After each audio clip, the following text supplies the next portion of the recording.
Dialysis મશીનો ધીમા પડ્યા અને સ્ટાફની અછતથી દર્દીઓ હેરાન. મેડિકલ વેસ્ટ ટ્રોમાની બહાર ફેંકાયા. સુરતની નવી સિવિલ હોસ્પિટલ જ બીમાર હોય તેવી સ્થિતિ સામે આવી છે. છેલ્લા 15મી વધુ દિવસથી ડાયાલિસિસ મશીનોની ધીમી ગતિ અને સ્ટાફની તીવ્ર અછતને કારણે દર્દીઓ અને તેમના પરિવારજનોને અસહ્ય હાલાકીનો સામનો કરવો પડી રહ્યો છે. આ સાથે જ મેડિકલ વેસ્ટ પણ ટ્રોમા સેન્ટર બહાર ફેંકવામાં આવી રહ્યા છે. આ પરિસ્થિતિ દર્દીઓના સ્વાસ્થ્ય માટે જોખમી બની રહી છે અને હોસ્પિટલની વ્યવસ્થા પર ગંભીર સવાલો ઊભા કરી રહી છે.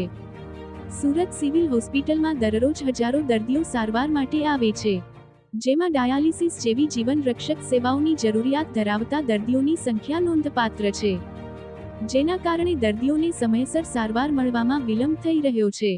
આ મશીનોની સમસ્યા લાંબા સમયથી ચાલી રહી હોવા છતાં તેના નિરાકરણ માટે નોંધપાત્ર પગલાં લેવામાં આવ્યા નથી. દર્દીઓની તેમની શારીરિક અને માનસિક સ્થિતિ વધુ ખરાબ થઈ રહી છે. ખાસ કરીને ગરીબ અને આર્થિક રીતે નબળા વર્ગના દર્દીઓ માટે આ સ્થિતિ અસહ્ય બની રહી છે, કારણ કે તેઓ ખાનગી હોસ્પિટલોમાં સારવાર લેવાનો ખર્ચ ઉઠાવી શકતા નથી. આ ઉપરાંત હોસ્પિટલમાં સ્ટાફની ગંભીર અછત એ બીજી મોટી સમસ્યા છે. નર્સો, ટેકનિશિયન અને સહાયક કર્મચારીઓની અપૂરતી સંખ્યાને કારણે દર્દીઓના પરિવારજનોને સ્ટ્રેચર ચલાવવા જેવી જવાબદારીઓ નિભાવવી પડી રહી છે. આ પરિસ્થિતિ ખાસ કરીને વૃદ્ધ અને ગંભીર દર્દીઓ માટે અત્યંત કષ્ટદાયક છે.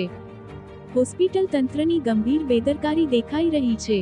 નવી સિવિલ હોસ્પિટલના ટ્રોમા સેન્ટરના મુખ્ય પ્રવેશદ્વારની નજીક જ મોટા પ્રમાણમાં મેડિકલ વેસ્ટનો જથ્થો અસ્તવ્યસ્ત હાલતમાં પડ્યો હોવાનું ધ્યાનમાં આવ્યું હતું, જેમાં દર્દીઓને આપવામાં આવેલા ઇન્જેક્શનના ખાલી સિરિંજ, વપરાયેલી નીડલ, દવાઓની ખાલી બોટલો, કોટન અને અન્ય ચેપી કચરો શામેલ હતો. ચોમાસાની ઋતુમાં આવા ખુલ્લામાં પડેલા બાયોમેડિકલ વેસ્ટને કારણે ગંભીર રોગચાળા ફાટી નીકળવાનો ભય સેવાઈ રહ્યો છે. આ ઘટના હોસ્પિટલ તંત્ર દ્વારા બાયોમેડિકલ વેસ્ટના નિકાલ માટેના નિયમો અને પ્રોટોકોલના ઉલ્લંઘનનો સ્પષ્ટ સંકેત આપે છે. Bureau report, Surat.